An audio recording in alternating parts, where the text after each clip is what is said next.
Hey, what's up guys? Today we'll be taking a look at why I think Control received the Game of the Year for 2019.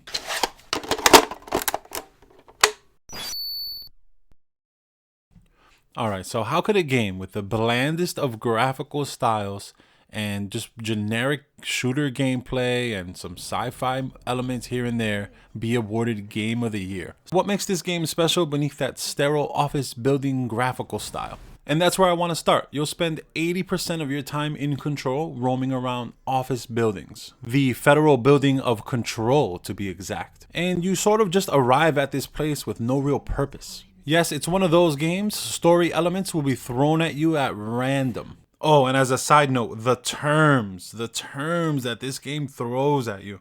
Research facility, director, key codes, key cards, ground zero, HRAs, FBC. Listen, the Bureau was involved in an incident in my hometown, Ordinary, 17 years ago. I've seen mentions of an Altered World event case dealing with Ordinary. You were at Ground Zero as a child? He came up with the HRAs, the Hadron Resonance Amplifiers. He mentioned something called the Hotline. Said I should find it.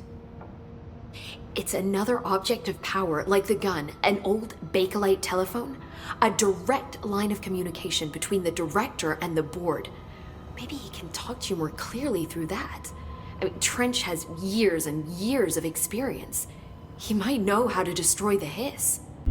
I said I was looking for answers, but I might never understand them. So hunker down and read those documents, because there are what feels like hundreds to find. But fine. It's one of those games where the plot doesn't get fully explained to you until the very end. I'm willing to accept that. But now, is that really Game of the Year material? We shall see. So how is the exploring of the OCD-friendly office park? Linear? Kind of. Go from point A to point B and continue along the story. Nothing special. I didn't mind the linear structure. It's not like you couldn't get lost, and you will get lost. The map is the worst map that I have ever used in any video game ever. It's a static image of the layout, the map, and that's it. It doesn't define upper and lower levels properly, and locked paths aren't marked either, so you'll find yourself happy and excited to reach your next area, only to find out that the path is blocked.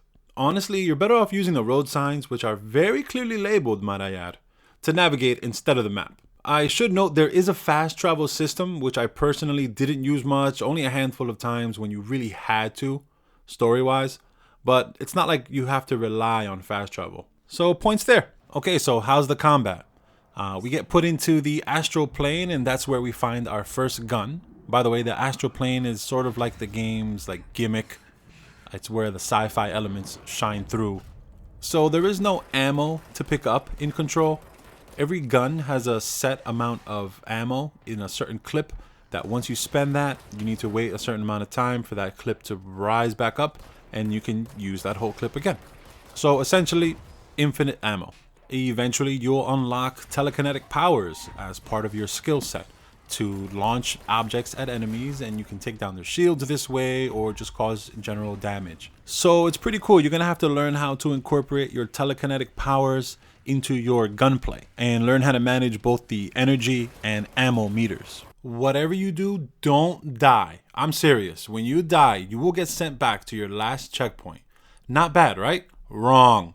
The game takes absolutely forever to load after a death. And I timed it. It takes about 45 seconds to a minute to get back.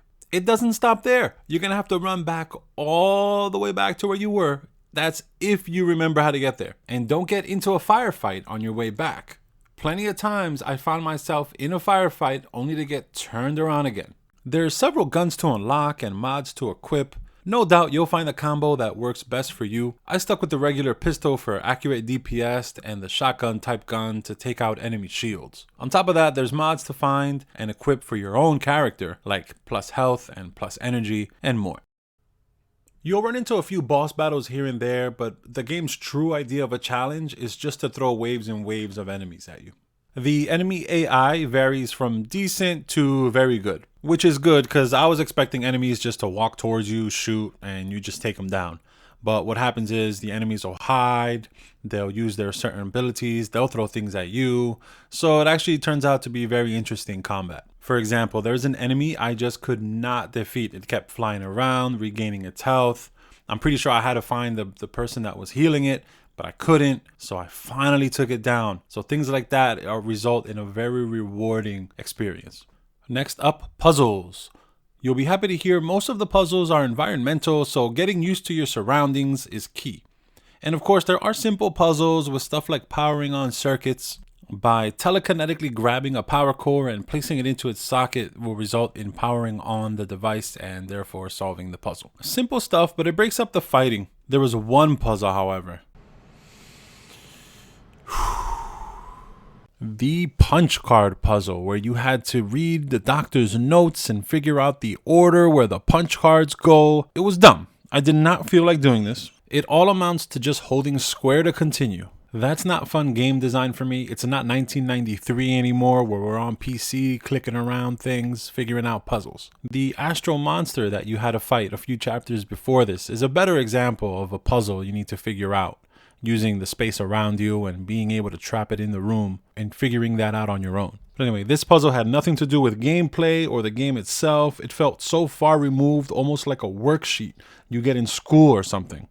Who wants to do schoolwork in a video game? And I know I'm not alone in this. This is for future developers. Please do not include puzzles like this in your video game. Okay, so what so far makes Control contender for Game of the Year? You got a generic graphical style, generic gunplay, a little bit more complicated than usual, but still more or so generic, and some light puzzles. I think I know. All right, so we're going to look at the big titles that came out this year. Outer Worlds, I didn't play it, but I heard it does get repetitive. Sekiro, good game, but more of the same in that Dark Souls genre. Devil May Cry 5, I got bored after 2 missions, more of the same. Resident Evil, it's a remake, but some do consider it Game of the Year, so I'll give it that. Disco Elysium also, some people do consider it Game of the Year, but I've never played it. I think some people look at it as a top-down, what is this type of game? Death Stranding, it's not doing too well critically. It's about a 50-50 right now. And Star Wars Jedi Fallen Order, which I love, and it was my Game of the Year. Some people might take points away from it just because it's a Star Wars game. Now, with Control, I know I did say that there is a generic graphical appearance to it. After beating the game, I think that that's all on purpose. Let me explain. So at face value, everything looks dull and boring, but if you really look at everything, there's this attention to detail that the PS4 is pulling off impressively. As you walk around, the scenery morphs into this astral type visual with no hiccups. Instead of music, there's ambient sound and whispers of people talking, which really affected my time playing.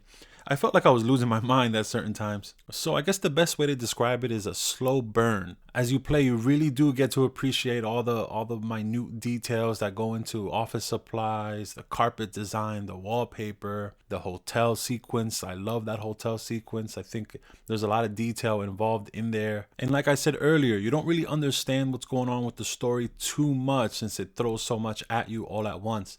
But I feel like that adds to it because as you play, you do have this feeling of you want to continue and you want to see what other bizarre things you get your character into.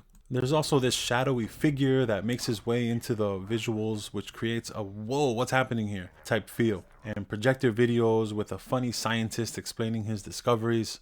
So as a complete package, that contrast of office corporate life and mysterious paranormal astral plane sci-fi blends really nicely together to create an original idea of a video game, regardless of the aspects of the game that we've said we've seen before and we've done before. So there you have it, guys. That's my review and look at Control as to why it got Game of the Year, in my opinion.